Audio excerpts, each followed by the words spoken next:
다들 추석의 긴 연휴는 행복하고 즐겁게 잘 마치고 돌아오셨습니까? 아직 추석의 그 끝자락에 함께 예배하고 있는 성도들도 있을 것이고 아직 돌아오지 못한 성도들도 몇 있어 보입니다. 예년과는 다르게 올해 2016년 이 추석은 특별히 기억에 오래 남을 만한 추석이 되어버렸습니다. 왜 그럴까요? 네, 지진 때문이었습니다. 월요일 날 우리나라 지진 관측 역사 이래 가장 강도가 센 5.8 규모의 지진이 인근 경주에서 일어났습니다. 강도에 비해서는 그 진앙지가 너무 깊은 곳이어서 그렇게 피해가 크지 않았던 것이 참 감사할 일입니다. 저는 이때에 교회에 있었습니다. 1차 지진이 있을 때는 이제 4층 모양실에서 내려가려고 엘리베이터를 누르고 엘리베이터가 창 열리는 순간 우상창창창 하는 소리가 나더라고요. 교회에 있는 철 계단에 있는 그 가이드, 철 가이드가 우상창창 하는데 저는 유리가 다 깨지는 줄 알았습니다. 너무 놀라가지고 이게 웬일인가 싶었습니다. 1층으로 내려가니 아내는 화장실에서 제가 장난치는 줄 알고 놀랬다 하더라고요.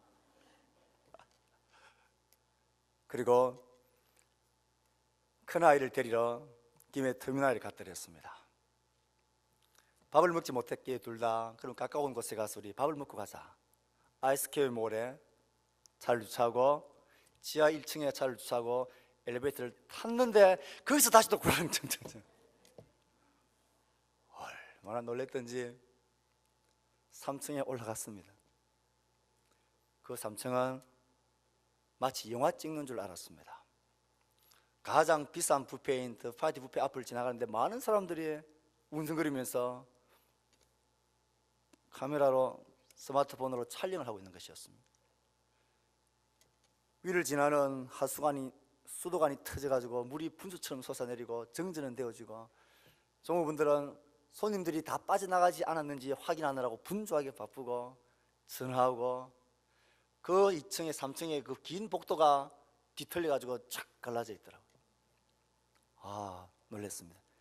밥이고 뭐고 안 되겠다 싶어서 아이 손을 잡고 그래도 엘리베이터를 타면 안 된다는 상식은 있어가지고 계단을 통해서 빨리 지하실로 내려가서 차를 타고 탈출을 했습니다. 집에 와보니 많은 분들이 아파트 바깥에 나와서 웅성웅성거리고 있었습니다. 여러분들은 그때 어떤 경험을 다들 하셨습니까? 저와 비슷한 경험들을 다 하셨을 것입니다. 북한이 미사일을 개발하고 핵실험을 하는 이 소란스러운 가운데 북한이 실험한 핵보다 50배 이상의 규모가 있는 힘이 있는 지진이 우리 가운데 일어났습니다.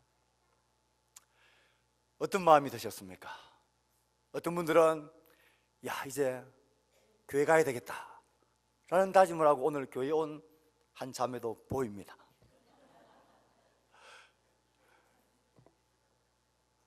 어떤 가족은 지진이 나고 나서 제일 안전한 곳은 교회다 그래서 교회에 올라온 가족도 있었습니다.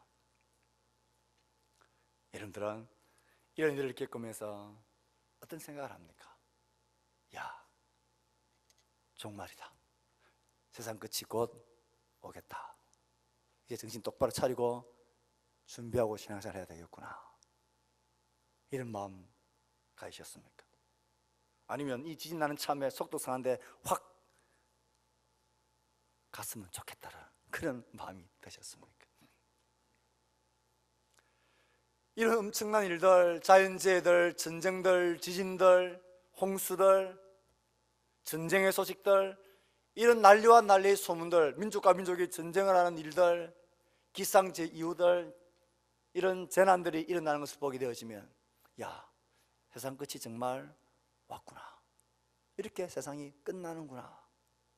이런 생각들 자연스럽게 들 수 있습니다. 그래서 저는 지진을 경험하고 난 후에 이번 주일 우리 가족연합회의 주제는 지진이다 결정을 했습니다. 하나님의 말씀을 보면 이와 비슷한 경험을 한 제자들에게 예수님이 재난과 세상 끝날에 관한 말씀을 오늘 본문을 통해서 우리에게 하시고 있습니다. 우리 자녀 여러분, 지진이 나니까 제일 먼저 가족이 생각이 나죠. 네, 그렇습니다. 소중한 것이 가족입니다. 언젠가 우리의 삶이 끝이 나고 세상의 끝날이 오게 될 터인데, 우리는 어떤 심령으로 어떻게 이 오늘이라는 시간을 살아가야 할까요? 한번 땅이 흔들리고 지치게 흔들리면 사람이 아무것도 아니라는 사실을 알게 되어지는 그런 겸손한 깨달음과 동시에 우린 지진 그 이후에 어떤 각오로, 어떤 태도로 살아가야 하느냐 하는 것입니다. 예수님께서 세상 끝, 종말에 관한 가르침을 하시게 된 데는 이유가 있었습니다. 그것은 그 당시 예루살렘과 그 근방의 최고의 건축물이었던 성전, 모든 유대인들의 신앙의 중심지였던 예루살렘 성전 때문이었습니다. 제자들과 그 당시 성전을 바라보는 모든 사람들 마음속에는 확신이 있었습니다. 저 성전은 절대 무너지지 않는다. 세상 끝날이 오기 전에는 저 성전은 무너지지 않는다. 하나님의 영광이 있고 하나님의 임재가 있는 곳, 으리으리하게 어마어마하게 지은 저 빛나는 황금의 집인 성전, 저 건물은 무너질 리가 없다. 이스라엘 백성들의 정체성이었고 그들의 삶의 존재 이유였습니다. 만약에 저 성전 건물이 무너지는 날이 있다면 그 날은 곧 세상 끝날이다. 그렇게 그들은 확실하게 믿고 있었습니다. 자긍심이 대단했습니다. 자랑하는 그들에게 예수님이 엄청난 말씀을 하신 것입니다. 너희들 그렇게 생각하니? 그런데 너희들이 그렇게 자랑하고 자긍심을 삼고 있는 저 성전이 내가 말하는데 돌 위에 돌 하나도 남지 않고 완전히 쑥대밭이 되고 무너지게 될 날이 곧 임할 거다. 무너질 거다 말씀하신 것입니다. 제자들은 깜짝 놀랐습니다. 예수님이 헛소리를 하시는 분은 아니니까 어떻게 성전이 돌 위에 돌 하나도 남지 않고 그렇게 완전히 무너질 수가 있단 말이냐. 예수님, 그 날이, 그런 일들이 언제 일어나겠습니까? 선생님, 재림의 때 세상 끝날에는 어떤 징조가 있겠습니까? 우리에게 가르쳐 주십시오. 물었던 것입니다. 제자들의 마음과 그 당시의 모든 사람들의 마음속에는 성전이 무너지는 날은 곧 세상의 끝날이고 하나님이 약속하신 재림, 주님이 다시 재림하시는 역사의 종말의 때다라고 믿었던 것입니다. 그래서 이런 일이 언제 일어나겠습니까? 재림의 때 세상 끝날에는 어떤 일들이 일어나겠습니까? 물었던 것입니다. 예수님은 이 제자들의 두 가지 물음을 구별하셨습니다. 이런 일들, 내가 너희들에게 말한 대로 성전이 완전히 파괴되어지는 이 엄청난 재난의 일, 이런 일들이 언제 일어나겠습니까? 이것이 하나의 질문이었고, 제자들은 같은 것을 읽었지만 예수님은 그걸 다르게 말씀하십니다. 인자가 다시 오시는 날, 세상 끝날에는 어떤 징조가 있겠습니까? 이 두 가지 사실을 예수님은 구별을 짓고 있습니다. 제자들은 그것이 똑같은 일이라고, 세상 끝날에 되어야 성전이 무너질 것이라고 생각했지만 예수님은 그건 다른 것이다 말씀하시면서 마태복음 24장에서 길게 35절까지 성전이 파괴되어지는 그런 날, 그런 일들이 언제 어떤 징조를 가지고 일어나게 될 것인가를 설명을 하십니다.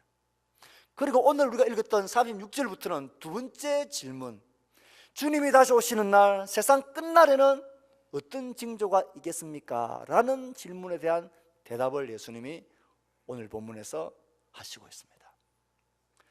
이 두 가지를 구별해야 합니다. 이 두 가지가 구별되지 않으면 오늘 우리가 지진이 일어나고 전쟁이 터지면 야 이제 세상이 끝날이다 라고 우리가 오해할 가능성이 많기 때문입니다.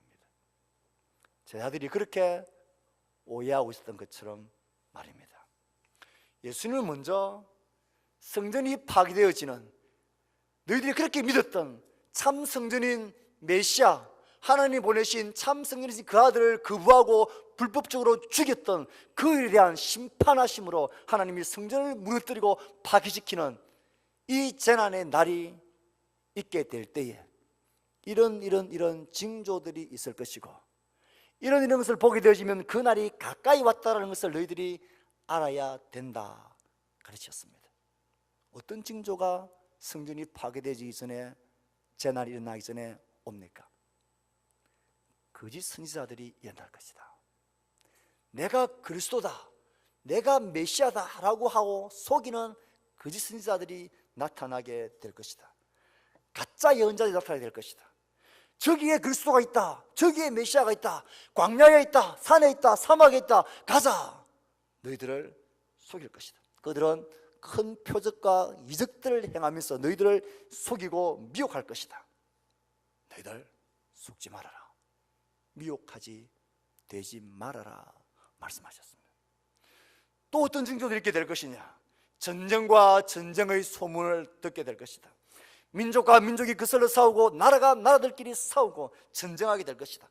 곳곳에 기근과 지전이 일어나게 될 것이다. 너희를 환란에 넘겨줄 것이고 너희를 죽일 것이고 너희는 내 이름 때문에 미움을 받게 될 것인데, 너희들 그때 두려워하지 말고 끝까지 견디고 참고 기다려라 말씀하십니다. 세상의 일방의 권력들이, 하늘의 별과 같은 권력들이 떨어지고 그런 것들이 뒤집어지고 세상에 변혁이 일어나게 될 터인데, 그런 일들 앞에서 너희들 두려워하지 말아라. 또 어떤 징조가 있게 될 것이냐 하면 불법이 성행하게 될 것이다. 더 많은 사람들이 너희를 시험하고 넘어뜨리고 너희를 넘겨주고 너희를 미워할 것이고 서로 속일 것이고 불법이 성행하게 될 것이고 많은 사람들의 사랑이 식어지게 될 것이다. 이런 징조들이 성전이 파괴되어지는 큰 재난의 날, 너희들이 이전에 경험해보지 못했던 그 엄청난 일이 일어나기 전에 있게 될 것이다. 이런 징조들이 있게 될 것이다 말씀하셨습니다.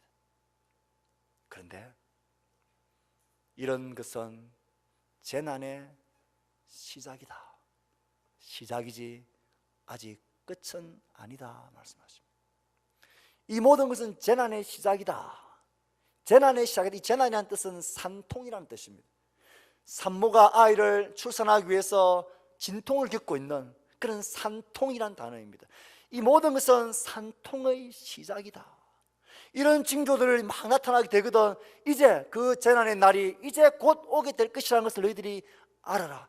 그렇다고 당장 내일 그것이 일어나는 일은 아닐 것이다. 산통의 시작이다라는 것을 알아라 말씀하십니다. 지금이야 의학이 발달되어져서 아이가 언제 출산하게 될지 날과 시간을 거의 정확하게 맞춥니다. 어떤 데는 사람이 인위적으로 날짜와 시간을 정해놓고 아이를 꺼내기도 합니다. 성경에 기록될 당시에는 진통이 느껴지지만 이 아이가 언제 나올지 알 수가 없어요. 계속해서 진통이 왔다 가고 계속 진통이 왔다 가고 왔다 가고 진통이 계속되지만, 진통이 계속되어지는 것은 아이가 곧 출산할 것이라는 것을 알긴 하지만 그때가 정확하게 언제인지는 모른다라는 의미가 이 말씀입니다. 그러니 이런 재난과 징조들이 너희들이 나타나는 것을 보게 되어지거든. 내가 너희들에게 말한 성전이 파괴되어지는 너희들이 전에 경험하지 못했던 이 엄청난 재난의 날이 곧 이럴 것이다. 너희들이 보고 준비하고 깨달아라. 무화과 나무를 보면 가지가 연해지고 잎이 돋으면 너희 여름이 가까운 줄 아는 것처럼, 이런 징조되어 그 재난의 날 너희들이 죽인 거절한 참 성령이신 예수 그리스도가 참 구주로 너희들 앞에 드러나는 날, 그 날이 곧 오게 될 것이라는 것을 알아라 말씀하셨습니다. 그러니 정리를 하면 이런 것입니다.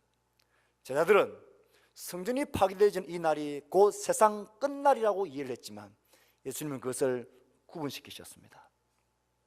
성전이 파괴되는 재난의 날, 이런 일들이 일어날 때 이런 징조들이 있게 될 것이고, 너희들이 보면 곧 여름이 다가왔고 곧 아이가 출산하게 될 것이라는 아는 것처럼 이 재난의 날이 곧 오게 될 것이라는 것을 알아라 대답하신 것입니다.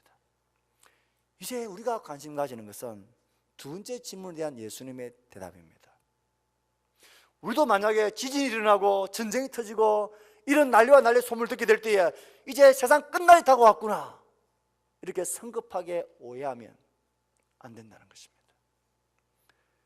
세상 끝날, 인자가 다시 오시는 재림의 날에는 어떤 일들이 있겠습니까? 라는 두 번째 대답의 질문에 예수님은 46절 오늘부터 오늘의 말씀에서 대답하십니다. 그러나 그날과 그때는 아무도 모른다. 그러나 그날과 그때, 지금까지 성전 파괴의 날, 이 날과 이때 있어야 되질 모든 일들은, 이런 징조들을 보고 이런 무화과 나무잎을 보고 이런 출산의 고통들을 보게 될 때에 짐작할 수 있고 징조들이 나타나지만, 그러나 그날과 그때, 재림의 날, 세상 끝날은 아무도 모른다 말씀하시면서 구별을 짓고 있습니다. 예수님의 진짜 관심은 성전 파괴에 있지 않았습니다. 36절부터 시작되어지는 긴 가르침이 세상 끝날에 있게 되어질, 정말 우리가 기다리는 종말의 날, 예수님이 다시 이 땅에 재림하실 그날, 그날에 어떤 일들이 일어나게 될 것인가에 대한 가르침을 예수님이 우리에게 진지하게 하시고 계십니다. 그러나 이전까지는 다르게 그날과 그때는 아무도 모른다. 천사들도 모르고 아들인 나도 모르고 오직 아버지만, 하나님만 아신다.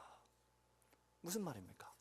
아무에게도 알려지지 않는다, 예기치 않는다, 누구도 눈치채지 못하게 그날 그 일이 닥치게 될 것이다 라는 것입니다.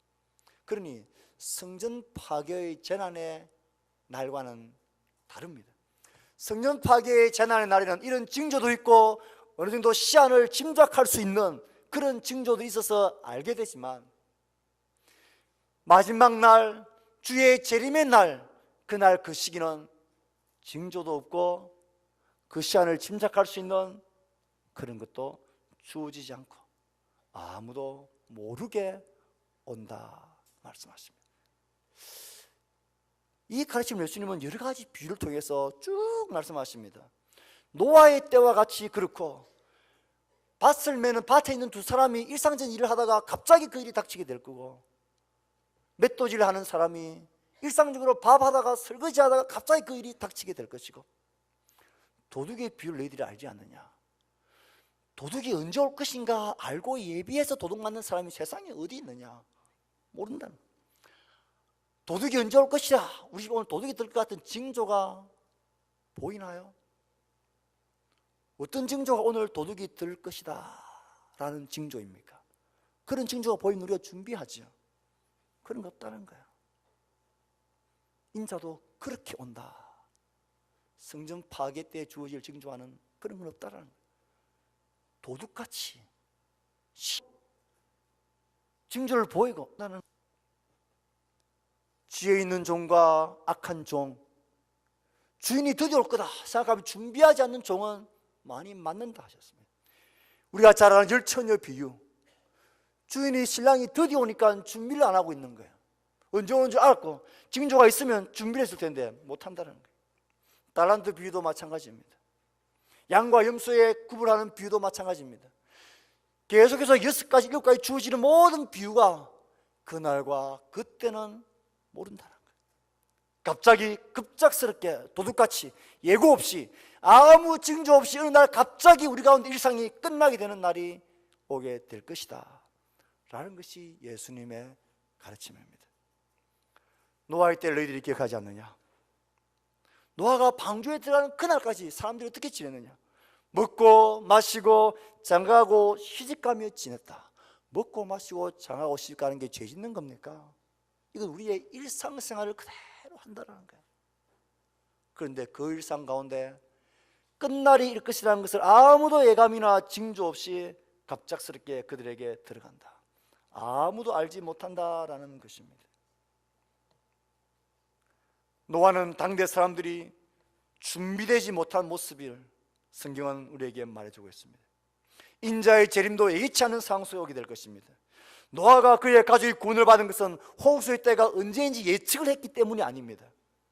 하나님의 경고에 준비하며 순종하며 그의 삶을 살았기 때문입니다.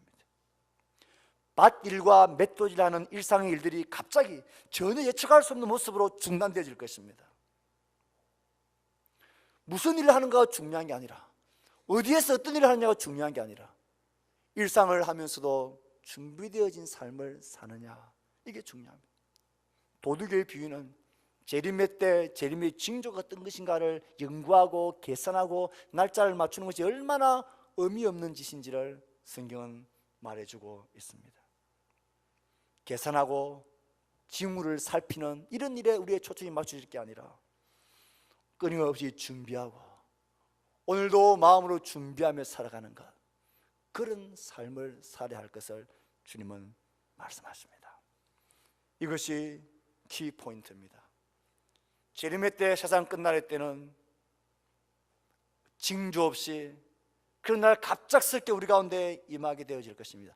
아무도 이제 끝이구나 이런 예상을 아무도 할 수 없었어. 아무도 예기치 않을 때에, 준비하지 않을 때에, 생각하지 않을 때에 그날에 갑자기 닥치게 될 것이다 말씀하시는 것입니다. 중요한 것은 이것입니다. 우리가 그날을 어떻게 예측할 것이냐, 징조가 무엇인지를 우리가 어떻게 예측할 것이냐, 이게 우리가 관심 가질 게 아니라 오늘의 일상을 살아갈 때에 우린 잊지 않고 준비하며, 주인이 언제 올지, 신랑이 언제 올지, 비가 언제 내릴지 알 수 없지만, 그날 모르지만 오늘 하루하루를 준비하는 신실한 종으로 살아가는, 이것이 그리스도인의 정체성이라는 것입니다. 그래서 예수님께서는 진실하고 지혜 있는 종과 악한 종의 비유를 통하여서 준비하며 깨어있는 것이 어떤 것이냐 하는 것을 우리에게 가르쳤습니다. 진실하고 지혜 있는 종이냐, 누가 진실하고 지혜 있는 종이겠느냐? 주인이 그에게 자기 집 하인들을 맡기고 제때 양식을 내주라고 시켰으면 그는 어떻게 해야 하느냐? 주인이 돌아와서 볼 때에 그렇게 하고 있는 그 종은 복이 있다. 무슨 말입니까?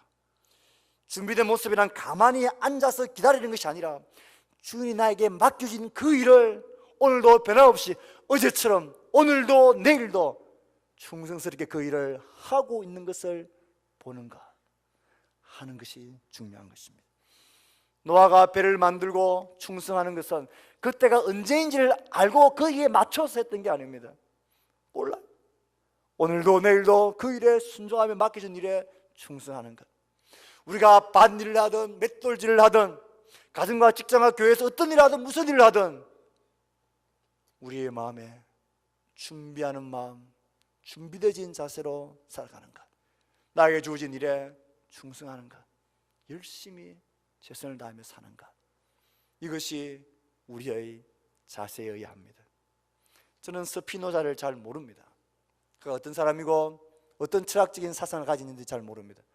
하지만 그가 한 말은 너무나 알려져 있기 때문에 압니다.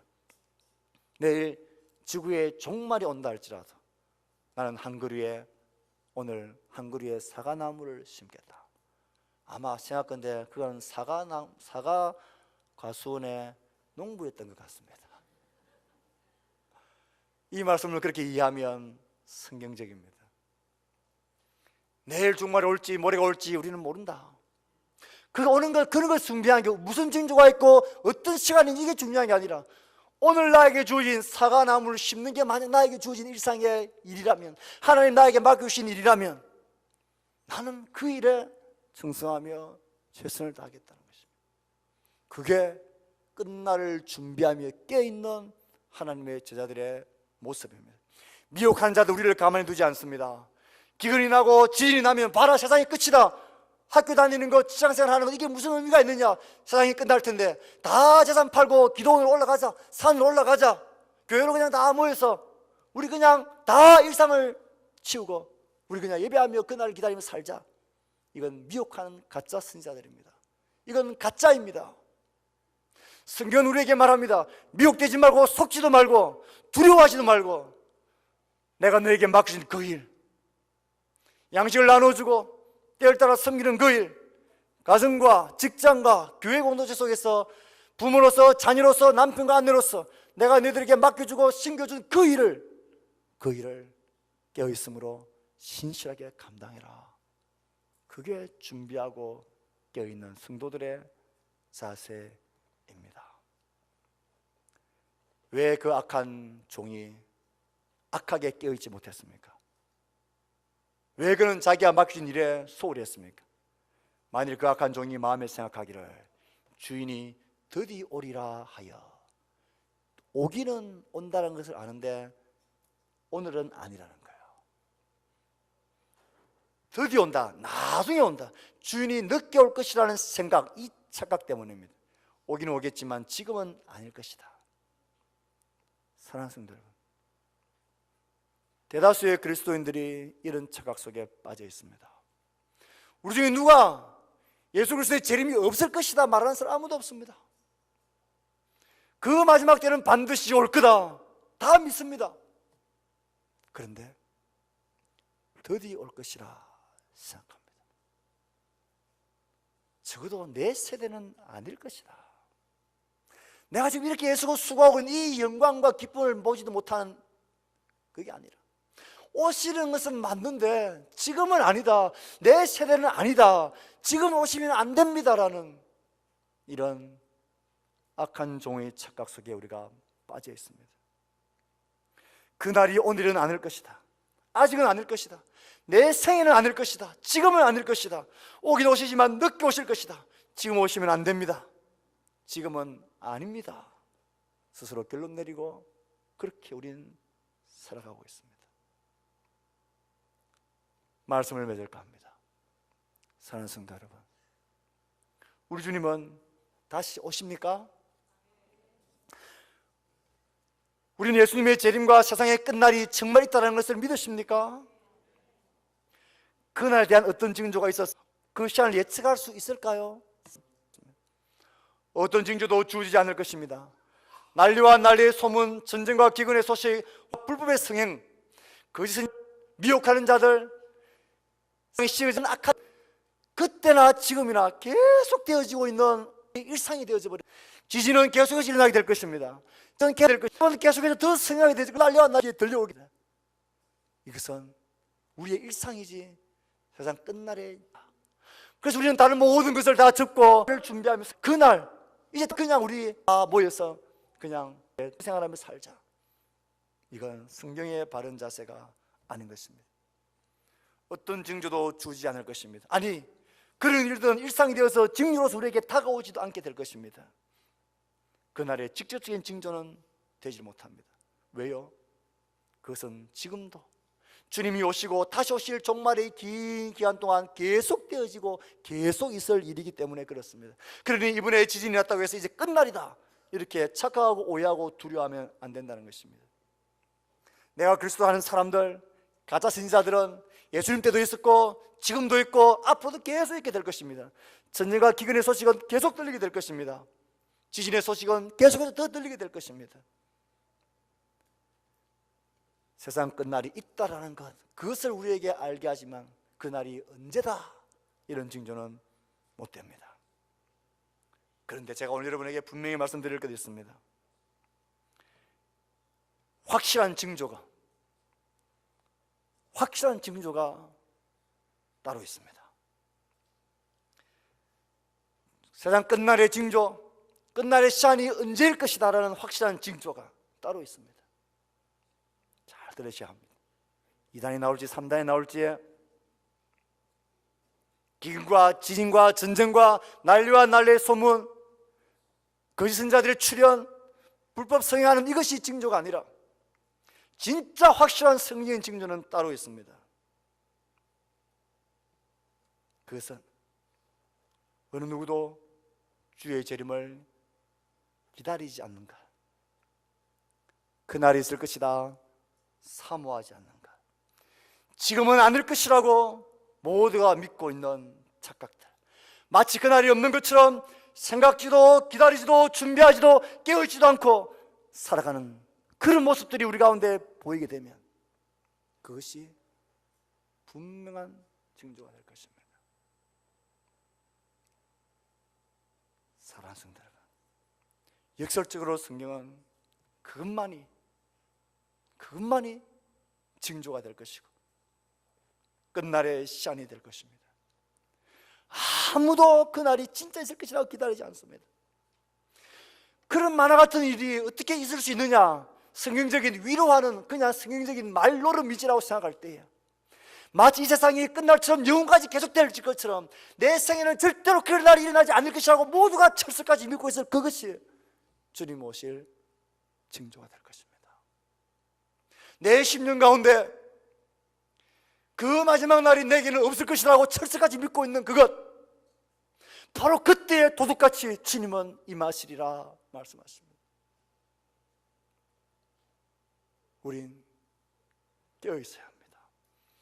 그리스도의 정체성은 그 날을 계산하고 징조를 따지고 그것이 무슨 의미일까를 계산하는 데 있지 않습니다. 오늘이라는 시간 속에서 지금 나를 두신 이 자리에서 하나님 나에게 맡기신 사명에 충성하는 것입니다. 그것입니다. 그것이 깨어있는 삶이고 준비하는 삶입니다.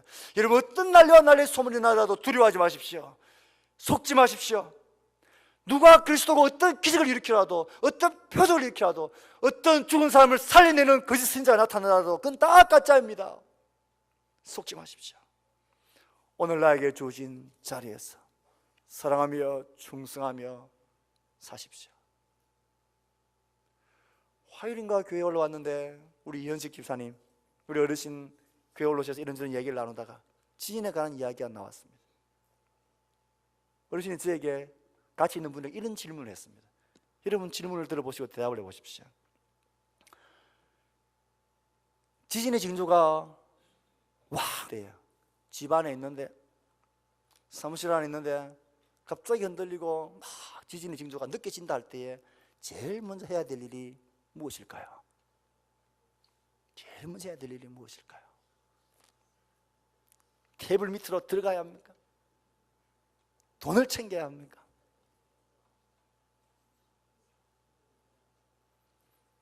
이렇게 대답하시더라고요. 지진이 잦은 일본에서 교육시킬 때에 제일 먼저 지진의 징조가 느껴질 때 해야 될 일은 현관문을 열어놔야 된다는 거예요. 지진 때문에 문틀이 뒤틀려 버리면 그 문들이 열리질 않아서 빠져나올 수가 없대요. 그 말 듣고 보니까 맞는 것 같아요. 그 철제 문이 뒤틀려가지고 문이 콱 닫혀버립니다. 안 열린대요. 그래서 일본에서는 교육을 시킬 때 지진이 나면 제일 먼저 우선적으로 해야 될 일이 문을 열어놓는 거예요.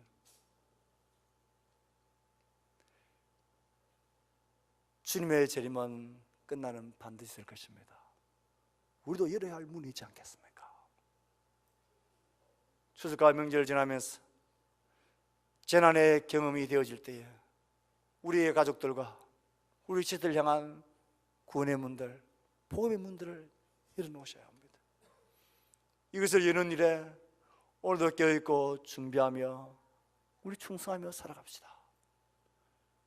오늘 나에게 맡기신 일들, 그 사명에 충성하며 아무 두려움 없이 진실함으로 주를 바라보며 주님 오실 그날을 사모하며 살아가는, 그날이 있을 것이라는 것을 분명히 믿고 준비하며 사는 그런 우리들, 복된 주의 백성들 될 수 있기를 주의 말씀으로 축복합니다.